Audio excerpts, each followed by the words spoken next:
I do some stuff with a nonprofit as well, another nonprofit, Fern Foundation. They do some stuff with completely abstinent based, Mhm. kind of like what, that's why I love the level that you guys are on, right?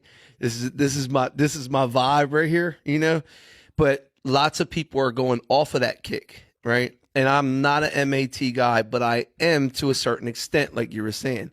When it comes to a person who I was on Suboxone for 10 years before I could get off of it. Always knowing that if you talk to someone that's been on methadone for, years and years, they're going to tell you it sucks. It's methadone's a drug that brought me to my knees. It is. So Point blank. Suboxone was this, so the withdrawal for that was crazy.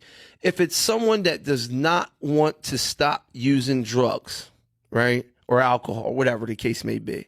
If you have no intention on staying clean, right, then yes, harm reduction. You should be on a MAT program, some medically assisted treatment. However, if you are trying to stay clean and change your entire life, right, and look at like Ben or or me or whoever, and say, look, these are the people that I want to be like, right?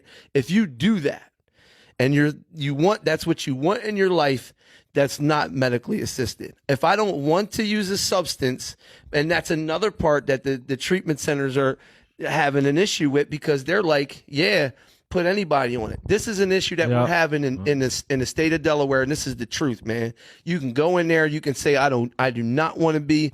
I toured a clinic. I'm not going to say the name of the clinic. I toured a clinic. They asked us to come in there and tour when I was working with one of the nonprofits.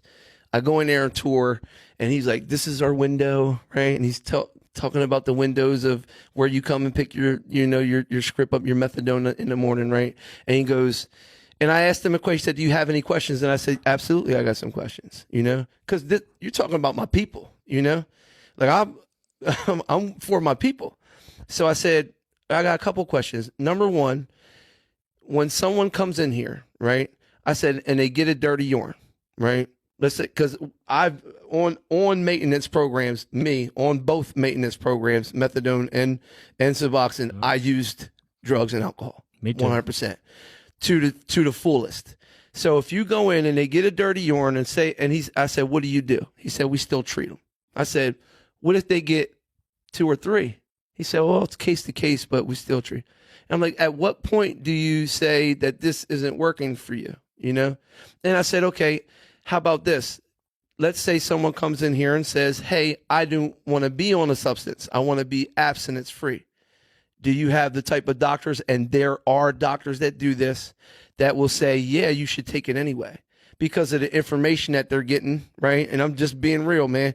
The information that they're getting, they're like, well, it's proven information, and we have, what do they call it? Evidence based, right? And that's the main thing that they use is that name, evidence based, evidence based, evidence based. We hear that with insurance. Where are you getting your evidence from?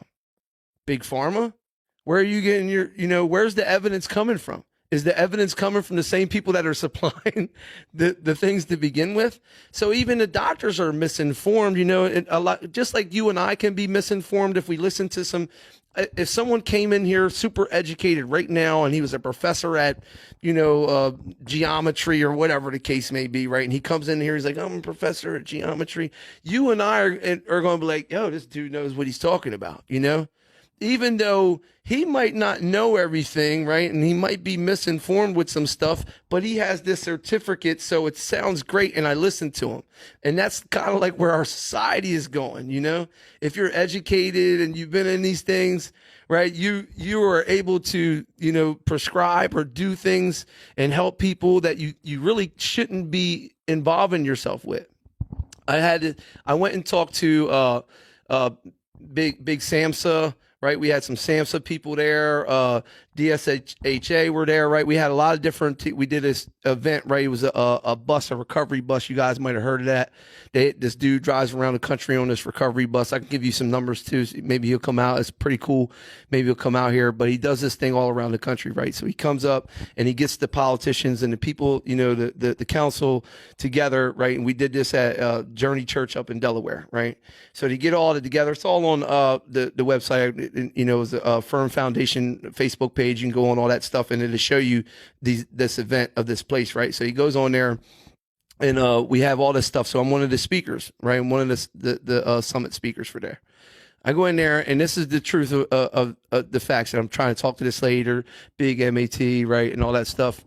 And I just said this, and this is just the bottom line. I said, I didn't get ignorant, or, you know, I don't debate with nobody, because I do believe in it to a certain extent. You know, the people it should be there. It's here. So obviously God got a reason for that, you know, because it's here. So I told her, I said, my brother Joey, my brother Joseph Anderson has had double hip replacement, 2 femurs, right? And he got 2 new hips and femurs, right? Because his bones were disintegrating, alcoholism, right? The same guy I told you was, you know, end stage liver failure. I said, if I want to know what it's like to recover from a hip replacement, if I want to know what it's like to get and to recover from a hip replacement, I'm going to ask my brother Joey. You know what I'm saying? I'm going to ask someone who has had an actual experience with it, who has recovered from that, you know? And I said, and it's kind of the same thing. And I was like, I'm not going to ask the doctor, hey, how did it feel recovering from a hip replacement? The doctor doesn't know. He doesn't have an experience. He performed the surgery, you know? And I'm sure not going to go to a doctor and say, hey, can you do my hip replacement? How many have you done? And he says none, right? And I go, oh, well, I'm not going to say this is the guy, you know? So I said, and it's similar with recovery. I said, I know how it sounds, and I'm trying to talk to these people and let them know, because that's what I want to do, is educate the general public. I love to do so, right? Because I think we all should be informed on what this thing really is and how severe it is. Our society, I mean, we have more ODs than ever before. People are dying left and right. People are losing their families. It has affected absolutely every single person on this planet, damn near every person in this country anyway, in some way or another, rather directly or indirectly. You have had and felt or seen the results of what is going on in our country with the fentanyl epidemic. And I said, listen, all I want to say is, I know how it sounds. I know how it sounds, you know? You got all these degrees, you know, years and years of education. You're a professor, you know? You went through all this stuff, right? You got every degree in the book. And then you got Matt, right? Matt Anderson, 17 years of his life in prison, you know, an animal inside and outside of institutions, you know, a criminal, right? And I said, I know how it sounds, but I'm telling you, we have a solution and have recovered from something and can help other people unlike anyone else can. And that's the facts. They try to get me in ministry, Ben, at home, and I do speak at churches, and I do some preaching and stuff like that. I'm not even going to get into the religious aspect of things, but I do that, right, on some level. And when they ask me, they're like, man, I'm telling you got to get the ministry, right? And I'm like, I am in ministry. This is the ministry. We help in the 12-step fellowships. We help the blind to see. We help heal the sick. We raise the dead, right? We feed the poor. We do all that stuff, right, in the 12-step fellowship. And it's the crazy thing is, when people go to church, for instance, right, they're going to church and they're looking for God. We help people find God that ain't even looking for him. You know what I'm saying? That is a powerful experience. What better job is there to have, rather you get paid from it or not, right? What better job is there to have than to be helping other people in our community? And aren't we the people that you would want helping people in the community? The people who have actually had an experience, a hip replacement, so to speak, you know, that have already recovered from such an ordeal and that can help other people.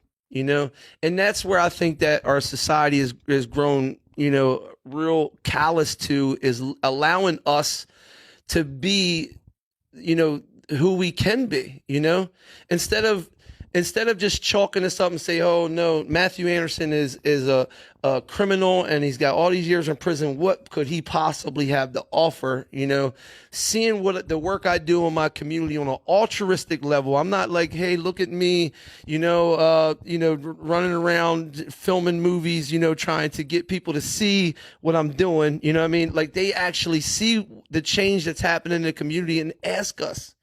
Like, yo, they should be asking you guys, what can we do? They should be asking us, what can we do to help? What can we do to help you guys help people? You know what I mean? Because obviously we don't have an answer. And just to wrap it up with this, if the MAT thing, right, was the end all be all, how they're pushing it on people, not just pushing it. That's okay if you're pushing it on people that don't want to stop, but pushing it on people that actually want to stay abstinence based, right? Which is the number one way, right? No doctor or anybody can deny that, right? And instead of pushing that and come and say, look, what can we do to be useful to you guys? That would be beautiful for us. That would make us powerful, examples to our community. We can help doctors. That's why we all should be coming together, and educating each other on what we suffer from so we can actually battle this and not just pushing stuff, that is ineffective. And if it was so effective, why are there more ODs and deaths now than ever before if it's effective? Fact. And Matt's not speaking fiction. You were talking about the methadone clinic, the window, and you asked what happens when you relapse, what we treat them. My personal experience with that, when I was on the methadone program for about 2 years, the only drug test I passed was the first one, and that's because I was in a hospital detox. I failed every UA after that. With that being said, literally their response, they had the same philosophy. They continue to treat you indefinitely. You couldn't fail your way out of this program. But you fail a drug test for heroin, which I did every single time. You know how they treat it? Well, we need to up your dose 10 milligrams. So every time I took a drug test, Ben, the drug addict, got another 10 milligrams of methadone on top of it. To the point where my dependence on opiates was the highest ever because of the methadone clinic. Well, and my own addiction. Obviously, I play. So happy we got somebody that can speak on that with an experience.